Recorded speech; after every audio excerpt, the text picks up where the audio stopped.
അസ്സലാമു അലൈക്കും വറഹ്മത്തുള്ളാഹി വബറകാതുഹു. 4-ാം ക്ലാസ്സിലെ ദുറൂസുൽ ഇസ്ലാം 1-ാം ഭാഗത്തിലെ 2-ാമത്തെ പാഠം നിഅമർ റജുൽ എന്ന പാഠം വായിച്ച് ഇൻഷാ അല്ലാഹ് നമുക്ക് തദ്രീബാത്ത് നോക്കാം. നിഅമർ റജുൽ, എത്ര നല്ല മനുഷ്യൻ. നബീൽ, ഇവിടെ വരൂ. വിളി കേട്ട അവൻ ഉസ്താദിൻ്റെ അടുത്തേക്ക് ചെന്നു. അവൻ്റെ നീണ്ട തലമുടിയിലേക്ക് നോക്കി ഉസ്താദ് ചോദിച്ചു, മുടി മുറിക്കാറായിട്ടുണ്ടല്ലോ. അവൻ കീഴ്പോട്ട് നോക്കി നിന്നു. ഒന്നും പറഞ്ഞില്ല. മോനെ, നാളെ മുടി മുറിച്ച് വൃത്തിയായി വരണം, ഉസ്താദ് ഉപദേശിച്ചു.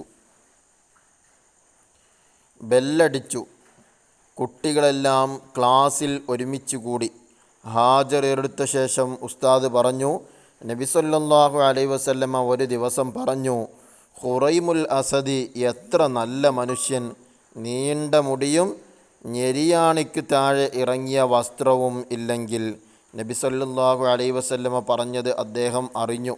ഉടനെ മുടി മുറിച്ചു വസ്ത്രം കണങ്കാലിൻ്റെ മധ്യഭാഗത്തിലേക്ക് ഉയർത്തി ഉടുത്തു. ഖുറൈമുൽ അസദി എത്ര നല്ല മനുഷ്യൻ. നബി സല്ലല്ലാഹു അലൈഹി വസല്ലമ തങ്ങൾ പറയാണ്. പിന്നെന്താ മൂപ്പർക്കുള്ള പ്രശ്നം? ബഹുമാനപ്പെട്ടവരെ, നീണ്ട മുടിയും ഞെരിയാണിക്ക് താഴെ ഇറങ്ങിയ വസ്ത്രവും ഇല്ലെങ്കിൽ ഖുറൈമുൽ അസദി എത്ര നല്ല മനുഷ്യൻ.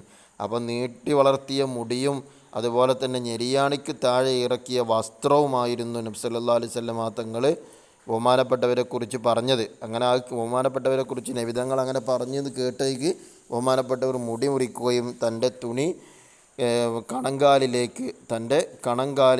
തണ്ടങ്കാലിൻ്റെ മധ്യഭാഗത്തേക്ക് കയറ്റി ഉടുക്കുകയും ചെയ്തു. അല്ലാഹു തആല മനുഷ്യനെ ഏറ്റവും നല്ല രൂപത്തിലാണ് സൃഷ്ടിച്ചത്. നാം അത് വികൃതമാക്കരുത്. മനസ്സും ശരീരവും ശുചിയായി കാത്തു സൂക്ഷിക്കണം. ശരീരം, വസ്ത്രം, വീട്, വിദ്യാലയം, പരിസരം തുടങ്ങിയവ ശുചീകരിക്കണം. ശുദ്ധി ഈമാനിൻ്റെ പകുതിയാണ്. തെറ്റായ അനുകരണം നമ്മെ ദുഷിപ്പിക്കുന്നു. തെറ്റായ അനുകരണം, മറ്റുള്ളവരുടെ വേഷവിധാനങ്ങൾ, അവരുടെ മുടി സ്റ്റൈലുകൾ, അതൊക്കെ അനുകരിക്കുക എന്നത് നമ്മെ ദുഷിപ്പിക്കുന്ന കാര്യമാണ്. അല്ലാഹു തആലയും റസൂലും കൽപ്പിച്ചതുപോലെയായിരിക്കണം നമ്മുടെ വേഷവിധാനങ്ങൾ. നബി സല്ലല്ലാഹു അലൈഹി വസല്ലമ പഠിപ്പിച്ചു, അല്ലാഹു തആല ഭംഗിയെ ഇഷ്ടപ്പെടുന്നു. ഇനി താഴെ പറയുന്ന ശുചിത്വശീലങ്ങൾ പാലിച്ച് നമുക്ക് അല്ലാഹു തആലയുടെ തൃപ്തി നേടാം. 1. വൃത്തിയും ശുദ്ധിയുമുള്ള മാന്യമായ വസ്ത്രം ധരിക്കണം. വൃത്തിയും ശുദ്ധിയുമുള്ള മാന്യമായ വസ്ത്രമായിരിക്കണം ധരിക്കേണ്ടതിന്. പുരുഷവേഷം ധരിക്കുന്ന സ്ത്രീയെയും സ്ത്രീവേഷം ധരിക്കുന്ന പുരുഷനെയും നബി സല്ലല്ലാഹു അലൈഹി വസല്ലമ തങ്ങൾ ശപിച്ചിട്ടുണ്ട്. മുട്ടുപൊക്കിളിൻ്റെ ഇടയിലുള്ള സ്ഥലങ്ങൾ മറയുന്ന രൂപത്തിലുള്ള വസ്ത്രമായിരിക്കണം ആണുങ്ങൾ പുരുഷന്മാർ ധരിക്കേണ്ടത്. എന്നാൽ പെൺകുട്ടികൾ അവരുടെ ശരീരത്തിൻ്റെ മുഴുവൻ ഭാഗങ്ങളും മറയുന്ന രൂപത്തിലുള്ള വസ്ത്രമാണ് അന്യപുരുഷന്മാരുടെ അരികിൽ അവർ വസ്ത്രം ധരിക്കേണ്ടത്. ഇനി ആൺകുട്ടികൾ തലമുടി ചെറുതായി മുറിച്ചൊതുക്കുക, മുടിയിൽ ഒന്നിരവിട്ട ദിനങ്ങളിൽ എണ്ണ പുരട്ടുക, മുടി ചീകി വെക്കുക, മുടി വാർന്നു വെക്കുക, അതുപോലെ കൈകാലുകളിലെ നഖങ്ങൾ കൃത്യമായി മുറിക്കുക, ശരീരത്തിലെ അഴുക്ക് കഴുകിക്കളയുക, നിത്യവും ഇടയ്ക്കിടെ പല്ലു തേക്കുക, ദിവസവും കുളിക്കുക, സുഗന്ധം ഉപയോഗിക്കുക. ഇങ്ങനെയുള്ള കാര്യങ്ങളൊക്കെയാണ് ഒരു മനുഷ്യൻ അവൻ്റെ ശുചിത്വശീലങ്ങൾക്ക് വേണ്ടി പാലിക്കേണ്ടത്. ഇന്നല്ലാഹ നളീഫുൻ യുഹിബ്ബുൻ നളാഫ. അല്ലാഹു തആല വൃത്തിയുള്ളവനാണ്, വൃത്തിയെ അവൻ ഇഷ്ടപ്പെടുന്നു. ഇൻഷാ അല്ലാഹ് ഇനി നമുക്ക് തദ്രീബാത്ത് നോക്കാം. ഒന്നാമത്തെ നഖ്റ വനഫം. ഷഅറുൻ മുടി, ജമാലിൻ ഭംഗി, സൗബൻ വസ്ത്രം, കഅബുൻ ഞെരിയാണി, ഇൻസാനൻ മനുഷ്യൻ, ദുഹ്നുൻ എണ്ണ, തഖ്ലീദുൻ അനുകരണം, ളുഫ്റുൻ നഖം. ബാക്കിയുള്ള പദങ്ങളും വായിച്ച് അർത്ഥങ്ങൾ മനസ്സിലാക്കുക. അടുത്തത് നുഇദ്ദു അസ്ഇലതൻ മഅൽ അജ്വിബ. ഈ പാഠത്തിൽ നിന്ന് 10 ചോദ്യങ്ങൾ കണ്ടെത്തി അവയുടെ ഉത്തരവും എഴുതുക. അപ്പം നോക്കാം. 1. ഉസ്താദ് ആരെയാണ് വിളിച്ചത്? ആൻസർ, നബീലിനെ. 2. നബി സല്ലല്ലാഹു അലൈഹി വസല്ലം ആരെക്കുറിച്ചാണ് പറഞ്ഞത്? ആൻസർ, ഖുറൈമുൽ അസദി റളിയല്ലാഹു അൻഹു. 3. അല്ലാഹു തആല ഏതു രൂപത്തിലാണ് മനുഷ്യനെ സൃഷ്ടിച്ചത്? ആൻസർ, ഏറ്റവും നല്ല രൂപത്തിൽ. 4.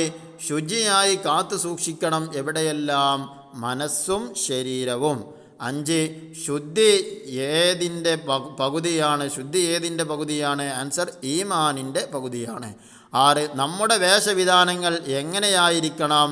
ആൻസർ അല്ലാഹു തആലയും റസൂലും കൽപ്പിച്ചതുപോലെയായിരിക്കണം. 7 കുട്ടികളെല്ലാം എവിടെയാണ് ഒരുമിച്ച് കൂടിയത്? ആൻസർ ക്ലാസ്സിൽ. 8 നിഅമർ റജുൽ എന്നതിൻ്റെ അർത്ഥം എന്ത്? എത്ര നല്ല മനുഷ്യൻ. നിഅമർ റജുൽ എന്ന എത്ര നല്ല മനുഷ്യൻ. 9 നബീലിൻ്റെ മുടി എങ്ങനെയുള്ളതായിരുന്നു? ആൻസർ നീണ്ട മുടിയായിരുന്നു. നബീലിൻ്റെ മുടി നീണ്ട മുടിയായിരുന്നു. 10 ഏതു അനുകരണമാണ് നമ്മെ ദുഷിപ്പിക്കുന്നത്? ആൻസർ തെറ്റായ അനുകരണം. ഇനി മൂന്നാമത്തേത് നുതർജിമു ഇലാ ലുഗത്തിന നമ്മുടെ ഭാഷയിലേക്ക് പരിഭാഷപ്പെടുത്താനാണ്. ഇന്നല്ലാഹ ത്വയ്യിബുൻ യുഹിബ്ബുത് ത്വയ്യിബ അള്ളാഹു നല്ലവനാണ്, നല്ലതിനെ അവൻ ഇഷ്ടപ്പെടുന്നു. രണ്ടാമത്തെ ഇന്നല്ലാഹ നളീഫുൻ യുഹിബ്ബുൻ നളാഫത അള്ളാഹു തആല വൃത്തിയുള്ളവനാണ്, വൃത്തിയെ അവൻ ഇഷ്ടപ്പെടുന്നു. 3 ഇന്നല്ലാഹ ജമീലുൻ യുഹിബ്ബുൽ ജമാല അള്ളാഹു തആല ഭംഗിയുള്ളവനാണ്, അവൻ ഭംഗിയെ ഇഷ്ടപ്പെടുന്നു. 4 നുഅരിബ് അറബിയിലാക്കാനാണ്. 1 അള്ളാഹു തആല വൃത്തിയുള്ളവനാണ്, വൃത്തിയെ അവൻ ഇഷ്ടപ്പെടുന്നു. അപ്പോൾ ഏതേതും ഇന്നല്ലാഹ നളീഫുൻ യുഹിബ്ബുൻ നളാഫത. ഇനി രണ്ടാമത്തേതിൽ നഖം. നഖത്തിൻ്റെ അറബി എന്താ? ലഫ്റുൻ. അടുത്തത് സുഗന്ധം ഇത്തുറുൻ. അടുത്തത് ശുദ്ധി തൊഹൂറുൻ. എണ്ണ ദുഹ്നുൻ. മുടി ഷഅറുൻ. ഇത് നമ്മളെ തുടക്ക ഭാഗത്തിൽ വായിച്ച് മനസ്സിലാക്കാൻ കൊടുത്ത തദ്രീബാത്തിലെ വാക്കർത്ഥങ്ങൾ കൊടുത്തെടുത്തുണ്ട്, അവിടെ നോക്കി എഴുതിയാൽ മതി. 5 തഖ്സീസ് നാം ജീവിതത്തിൽ അനുഷ്ഠിക്കേണ്ട 15 നല്ല ശീലങ്ങൾ എഴുതി ക്ലാസ്സിൽ വായിക്കുക. 15 ശീലങ്ങൾ. അപ്പോൾ നമുക്ക് വായിക്കാം. 1 നേരത്തെ എണീക്കുക. 2 കൃത്യസമയങ്ങളിൽ നിസ്കരിക്കുക. 3 ആൺകുട്ടികൾ നിസ്കാരത്തിന് പള്ളിയിൽ പോകുക. 4 എന്നും ഖുർആൻ പാരായണം ചെയ്യുക. 5 മാതാപിതാക്കളെ അനുസരിക്കുക. 6 ചെറിയവരോട് കാരുണ്യം കാണിക്കുക. 7 വലിയവരെ ബഹുമാനിക്കുക. വൃത്തിയും ശുദ്ധിയുമുള്ള മാന്യമായ വസ്ത്രം ധരിക്കുക. ആൺകുട്ടികൾ തലമുടി ചെറുതായി മുറിച്ചൊതുക്കുക.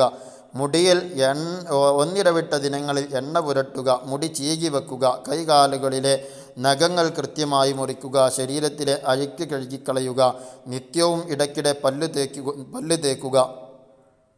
ദിവസവും കുളിക്കുക. സുഗന്ധം ഉപയോഗിക്കുക. ഇൻഷാ അല്ലാഹ് ഇതോടെ ഈ പാഠത്തിലെ തദ്രീബാത്തും കഴിഞ്ഞു. അല്ലാഹു സുബ്ഹാനഹു വ തആല മാന്യമായി ജീവിക്കുന്നവരുടെ കൂട്ടത്തിൽ നമ്മെ ഉൾപ്പെടുത്തുമാറാകട്ടെ.